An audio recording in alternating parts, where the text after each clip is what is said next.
તો જય દ્વારકાધીશ, જય જવાન, જય કિસાન. મિત્રો આપણે આ છે રીંગણી જે વાવી હતી એના સફેદ રીંગણા. હજી વ્હાઈટ ગોટા થઈ નહીં છે. આ વ્હાઈટ રીંગણા છે આપણે. અને તમે જોઈ શકો આમાં કેવો માલ લાગ્યો એ. અને રીંગણા પર તમે જોઈ શકો આ રીંગણાને આપણે લગભગ 2 મહિના થયા છે. આને આપણે બે જ ખાલી હાયર કરી હતી ટ્રાય કરવા માટે કે ધોરા રીંગણા કેવા થાય છે. પણ સુપર ક્વોલિટી અને જોરદાર છે. આ રીંગણા માટે આપણે વ્હાઈટ રીંગણા છે. આ જે સફેદ મોટા ઓરાના રીંગણા આવે ને છે. અને બહુ જ સારામાં સારા અને બેસ્ટ રીંગણા છે. હજી સુધીમાં આપણે આમાં રીંગણીમાં કોઈ રોગ ન થયો એટલે કોઈ પણ જાતની દવા છાંટવાની જરૂર નથી પડી. પણ આગળ જોઈએ જો કંઈ પણ જરૂર પડીએ તો દવા છાંટીશું આપણે એમાં. તો જો મિત્રો સફેદ રીંગણાની ખેતી.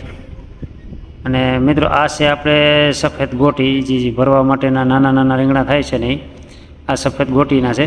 અને આના છોડવામાં ઝુમખા જ આવે છે. એક બે રીંગણું ના આવે, 3 4 ના ભેગા ઝુમખા જ હોય. તો આ રીંગણી પણ બહુ જ સારી છે. આને આપણે ઉના ભેગી જ વાવી હતી પણ થોડુંક આનું ગ્રોથ વધારે છે આનો ગોટી રીંગણાનો ઓલા કરતાં. આના ઝાડવા પણ વડા થઈ ગયા છે. અને 2-3 વખત આપણે ઉતારી પણ લીધા છે. 3 4 5 ના ઝુમખામાં જ આવે રીંગણા. એટલે આ રીંગણા પણ બહુ જ સારા છે. અને માર્કેટમાં કાયમ વધારે હાલતા.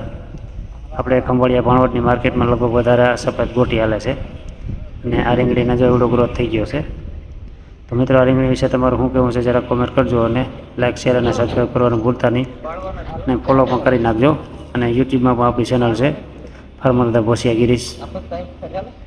તો મિત્રો આવા નવા વિડીયો આપણા જોવા માટે લાઈક કરવાનું અને ફોલો કરવાનું ભૂલતા નહીં. એટલે આપણો પહેલો જ વિડીયો તમારી આગળ આવી જાય. તો થોડો સપોર્ટ કરતા રહેજો મિત્રો. એક ખેડૂતના દીકરાને જો આ રીંગણી લગભગ ઝુમખામાં જ હોય છે. એટલે રીંગણા બહુ જ આવે આમાં. અને દર 3 દિવસે આને આપણે ઉતારવા પડે. 3 દિવસે આને ઉતારી લેવાનું. 4 5 ના ઝુમખામાં આવ્યા. અને બહુ જ સારી રીંગણીની વેરાયટી છે. આને સોરઠ 11 કહેવાય. અને મિત્રો આ છે આપણી ગ્રાફ્ટેડ રીંગણી જે મોરપીસ કહીએ ને આપણે ભાવનગર બાજુ બધા મોરપીસ કહીએ છે. અને આપણે ખંભાળિયા અને જામનગરમાં આપણે આને રાજગોન તરીકે ઓળખી. વેરાયટી 2 જ છે. અને આ ગ્રાફ્ટેડ કરેલી છે એટલે કે કલમ કરેલી છે. આ આપણે આ ગ્રાફ્ટેડ રીંગણી ઓલી 2ની મોર વાવેલી છે. હવે આમાં રીંગણા લાગવા ચાલુ થયા છે. પણ આનું આયુષ્ય ઉના કરતાં દોઢું હોય. ઓલી આપણે 6-8 મહિના હાલે તો આપણે 2 વર્ષ સુધી હાલે. એટલે ગ્રાફ્ટેડ રીંગણી આપણે જો કે વાવવાનું તો પહેલાં ગ્રાફ્ટેડ જ હતું. થોડી ઘણી વહી ગઈ હતી આપણે જમીનને વાવીને એટલે. અને જો આ માયલું રીંગણું થાય છે. અને માથે આપણે કાંટા પણ હોય આના રીંગણાના ડીટિયા માથે. અને છોડવામાં પણ ઘણા બધા કાંટા હોય છે. આવા બધા રીંગણા થાય છે. હજી તો નાના છે પણ મોટા ઓરા જેવડા રીંગણા થશે.